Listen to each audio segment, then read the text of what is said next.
कल के व्याख्यान में हम भारत की संविधान सभा का प्रारंभिक परिचय पढ़ चुके थे। आज हम भारत की संविधान सभा के उसी क्रम को आगे समझने की प्रयास करेंगे। ये बात हम कल चर्चा कर चुके थे कि 1885 के बाद ही जब से भारतीय राष्ट्रीय कांग्रेस की स्थापना हुई, कांग्रेस इस बात पर जोर देती रही कि भारतीयों को अपना संविधान बनाने का अधिकार हो और वह संविधान सभा का गठन किया जाए और वह संविधान सभा देश के उस संविधान सभा का निर्वाचन वयस्क मताधिकार के आधार पर प्रत्यक्ष रूप से किया जाए।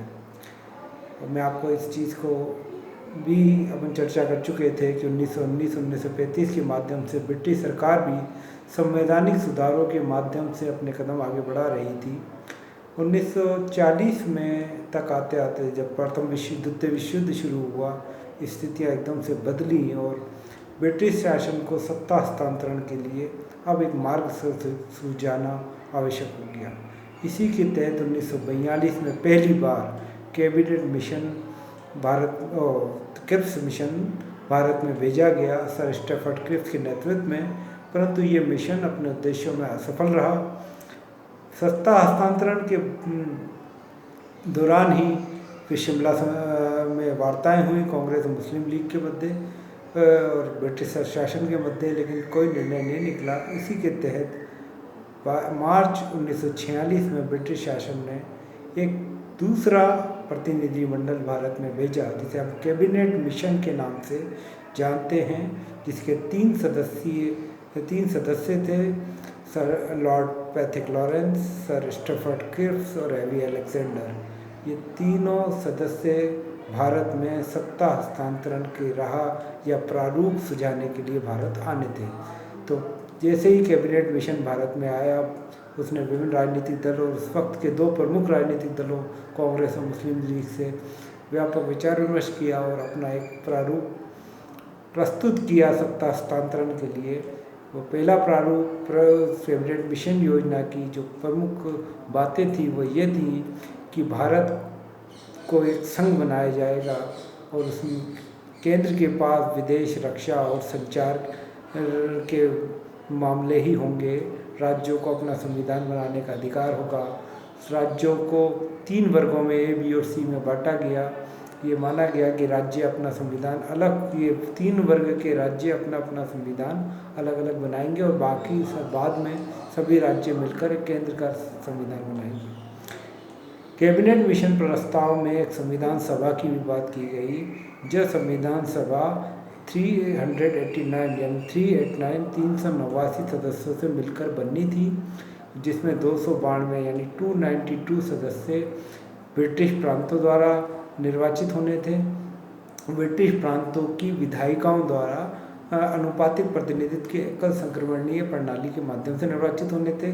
4 चीफ कमिश्नरों के प्रांतों से निर्वाचित होने थे और 93 सदस्य देशी रियासत के राजाओं के मनोनयन द्वारा उनकी सदस्यता निर्धारित होनी थी।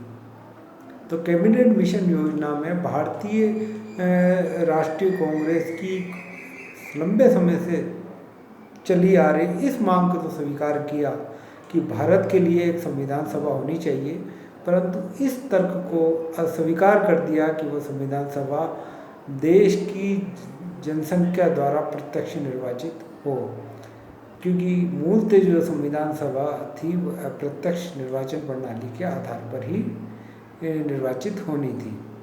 1946 में कैबिनेट मिशन के प्रस्तावों के तहत ही संविधान सभा के चुनाव हुए, जिसमें 208 सदस्य कांग्रेस के जीते, 73 मुस्लिम लीग के, 15 अन्य दल के।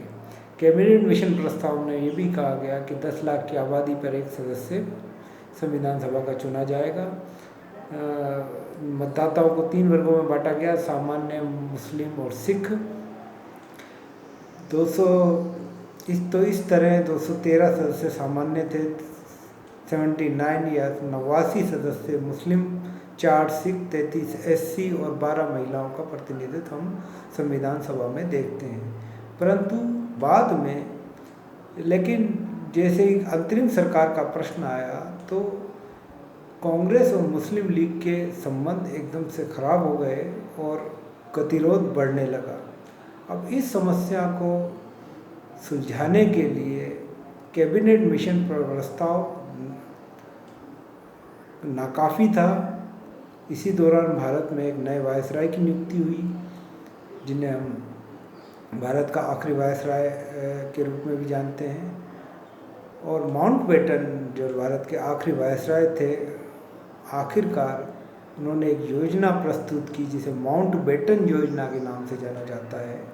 उन्होंने ये निर्णय लिया कि भारत को आगे चल के भारत और पाकिस्तान 2 डोमिनियन स्टेटस में व्यक्त कर दिया जाएगा और इन 2 डोमिनियन स्टेटसों की 2 अलग संविधान सभाएं होंगी।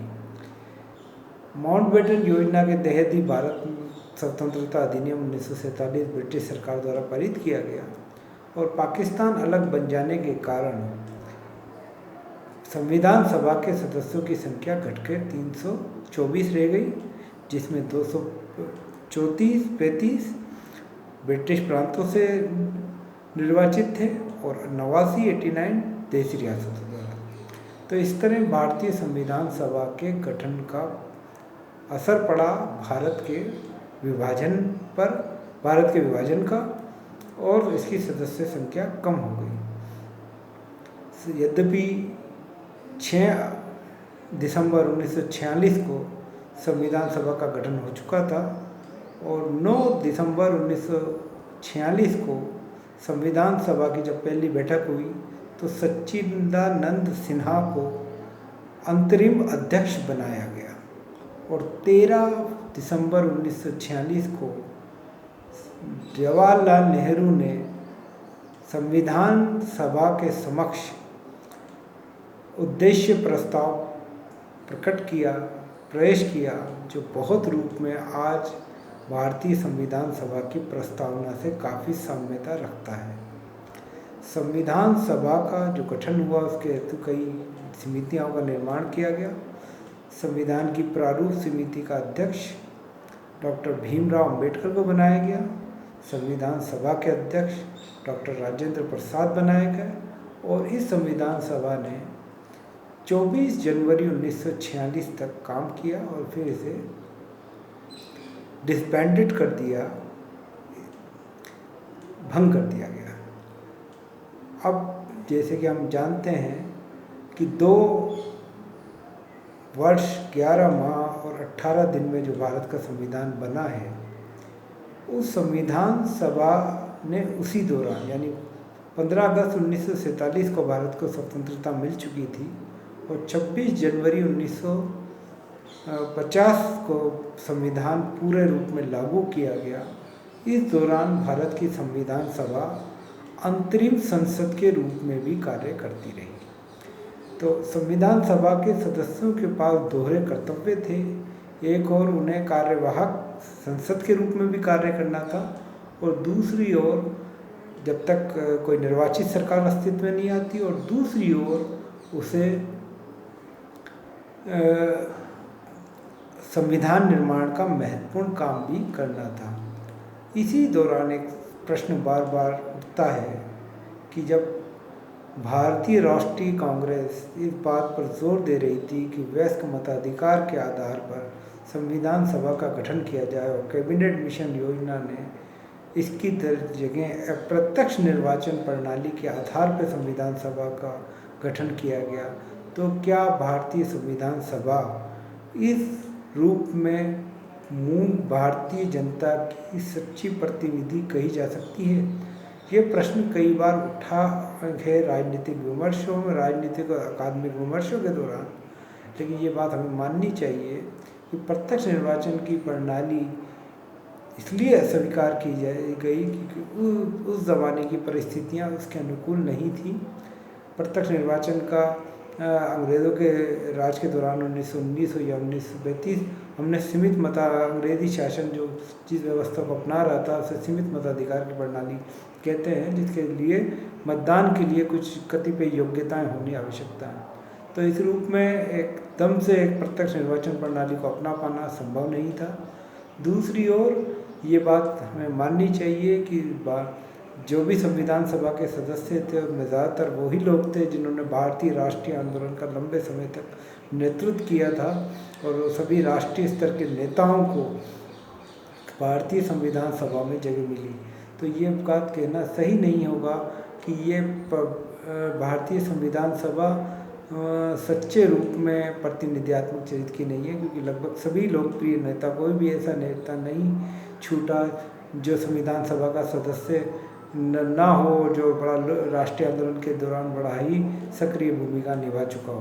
तो इस रूप में हमें ये बात महत्वपूर्ण समझनी चाहिए कि यद्यपि भारतीय संविधान सभा प्रत्यक्ष जनता द्वारा निर्वाचित नहीं थी, परंतु इसके पश्चात भी वह सभी महत्वपूर्ण राष्ट्रीय नेताओं को अपने अंदर समाहित की गई थी, और इस रूप में वो भारतीय जनता की प्रतिनिधि के रूप में कार्य कर रही थी। दूसरी ओर यह सवाल भी कई बार उठाया जाता है, राइवर जेनिंग्स ने कहा कि भारत की संविधान सभा वकीलों का स्वर्ग है, क्योंकि संविधान सभा में ज़्यादातर जो सदस्य थे वो वकालत की योग्यता वकील थे।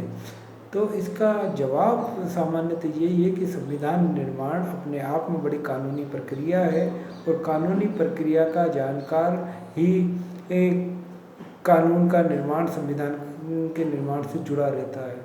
और ब्रिटिश शासन के दौरान भी एक बहुत महत्वपूर्ण व्यवसाय वकालत का ही व्यवसाय था, जिससे ज़्यादातर भारतीय राष्ट्रीय आंदोलन के नेता जुड़े हुए थे। तो इस रूप में ये बात कहना कि भारतीय संविधान वकीलों का स्वर्ग था, ये बात सही है कि वकीलों का आधिक्य था, और परंतु ये बात समझनी चाहिए कि संविधान निर्माण अपने आप में एक कानूनी प्रक्रिया है, और कानूनी प्रक्रिया का संबंध कानून के जानने वालों से ही होता है। तो ये इन आपत्तियों में भी कोई दम हमें नज़र नहीं आता कि भारत की संविधान सभा, तो इस तरह संविधान सभा का गठन हुआ, और संविधान सभा कमोबेश रूप से अंतरिम संसद और संविधान सभा संविधान निर्माण दोनों के कार्यों में बखूबी अंजाम दिया, और 2 वर्ष 11 माह और 18 दिन के बाद जो संविधान अस्तित्व में आया वो सही रूप में भारत की मूल आत्मा और राष्ट्रीय आंदोलन द्वारा अर्जित किए गए उन मूल्यों का प्रतिबिंबित कर रही थी, जो हमारे राष्ट्रीय आंदोलन के नेताओं की मूल विरासत थी, और उसी रूप में कि वो भारत को किस रूप में आगे ले जाना। तो भारत की संकल्पना का, आइडिया ऑफ इंडिया का सबसे अच्छा जो प्रतिबिंब दिखता है हमें भारत की संविधान सभा और भारत की संविधान सभा द्वारा निर्मित संविधान, और ख़ास तौर पे प्रस्तावना में, भारतीय संविधान की प्रस्तावना में वो प्रतिबिंब दिखता है।